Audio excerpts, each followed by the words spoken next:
Good morning. It's another edition of Shock Therapy on a Friday. Just wanted to come to you this time again from Starbucks. And honestly, I was going to try and continue the social mediaology 103 today, but something that kind of goes along with it, but at the same time kind of doesn't, came to mind about talking about today. So one of the things that I've been doing is I read my Bible and my devotions, but then I've been trying to read a book every day as well. Not a complete book, like finish the book, but read a couple chapters in a book. The one that I'm reading right now is on idolatry. It's called God's at War. And when I mention the idea of idolatry, probably most of you, if not all of you, like I did when people say idolatry to me, think about some third world country where they've got some statue somewhere and they're bowing down to it. Rio de Janeiro, where they've got the massive Christ statue and people bow to it. And that is a form of idolatry, but more often than not, that's not what we see nowadays with idolatry. With idolatry nowadays, what we see is someone's consumed by something and it's their idol, it's their God. I was reading today and I came across a verse. This is what kind of spurred me to talk about it today rather than something else. The verse says this in 2 Corinthians 10, verse 5. It says, casting down imaginations and every high thing that exalts itself against the knowledge of God, and bringing into captivity every thought to the obedience of Christ. If you think, let me ask you this question. What dominates your thinking every day? What is it that every day you think about? Now, maybe it's not every minute of the day, but literally every day you're thinking about. Is it the video game that you haven't completed yet? Is it that boy or that girl? Is that something that dominates your thinking? Is it what you think about when you first wake up, before you go to bed, and all day during the day? Is it getting straight A's? Is it a sport? What you think about every day, all the time, is a god. It's an idol. Because what the Bible is saying here, when it says casting down imaginations and every high thing that exalteth itself against the knowledge of God, the problem is this: if you know who God is, no one else can fill that position. No one else can be in the same category as God. If you know God, then nothing else can be there. Nothing else has saved you. Nothing else has rescued you from your sin. The only one to have done that is God.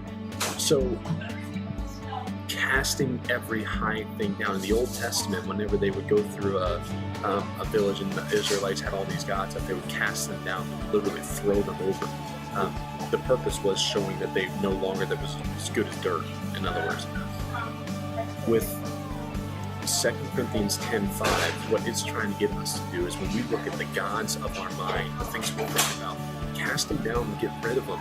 Because if you truly know God, if you have knowledge of God, then there's no place for anything else. But then it goes further. It says, and bring into captivity. In other words, when a thought comes into my mind, I bring it into captivity. I capture it, I arrest it. Every thought to the obedience of Christ. What you think about all day, every day can be a God, but the thoughts that come into your mind every day need to be brought into captivity and say, is this to help me follow Christ or to hurt me? When that girl walks by and I look again and the thought comes in my mind, when I bring it into captivity, there's no way I can deny it doesn't help me in my walk with Christ. So I cast it out, I cast it down. Girls, when you see somebody else, when you get jealous of somebody else, when you think, well, that person's talking behind my back, bring that thought into captivity and then cast it down. Your spiritual requirement by God is to, through the knowledge of God, have Him be the head of your life. So my question to you today and my challenge is this: if you truly know God, then why is there something else in His position? Why? And okay, before we go crazy on this, Pastor AJ, I've got a test today and I'm studying a lot for it. Does it become my God? Absolutely not. Study for tests. I hope you do. Don't fail. But at the same time, how do you study? You study because you feel like you can do it? Or you study and say, Lord, I'm studying this. Would you help me to do this? Having the knowledge of God means we don't have anything beside Him. We don't have anything up there warring against Him for our minds. And then beyond that, we bring into captivity every thought to the obedience of Christ. What does He want us to do with that thought? My challenge is this: think about it, or I should say bring up in your memory what it is you think about day in and day out.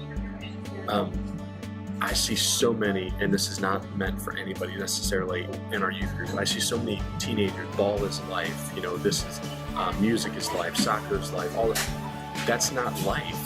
That's not life. Life is found in the knowledge of God, not in a sport. Think through this week what it is that dominates your thinking. If it's not God, you're guilty of idolatry. Cast that sucker down and get rid of it. I love you guys. I'm praying for you.